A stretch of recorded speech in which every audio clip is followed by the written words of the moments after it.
करता यावा।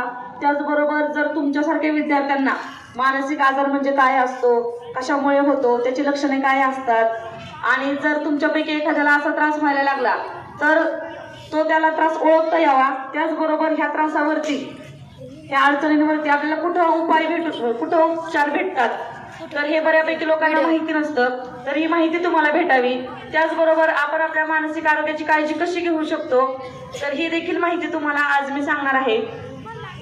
तर ही अशी व्याख्यानं घेण्याचं कारण एकच की आरोग्याबद्दल तर सगळीकडेच बोललं जातं, सगळ्या आजारांबद्दल देखील सगळ्यांना माहिती असतं।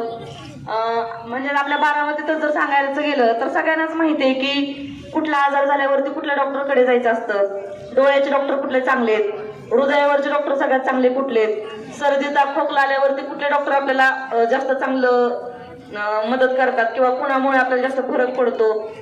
तर आपल्याला हे सगळ्यांनाच माहिती आहे, आपल्याला कोणाला सांगायला लागत नाही की तुम्ही आजारी पडल्यावर दवाखान्यात जा, काळजी घ्या, गोळ्या औषधं घ्या, हे आपल्याला सगळ्यांना बऱ्यापैकी कळत असतं, कारण आपण लहानपणापासून ते बघत आलेलो आहे। आपले आई वडील जेव्हा आजारी पडतात त्यावेळेस ते दवाखान्यात जातात, त्याचबरोबर ते आपल्या शरीराची आरोग्याची काय काळजी घेतात हे आपण लहानपणापासून बघत आलेलो आहे।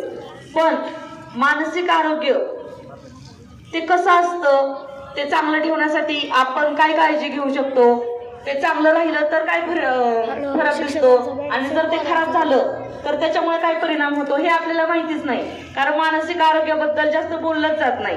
आणि जर चुकून एखादी व्यक्ती मानसिक आरोग्याबद्दल बोलायला गेली की मला असं होतंय, हा त्रास होतोय, खूप दिवसांपासून होतोय, तर त्या व्यक्तीकडे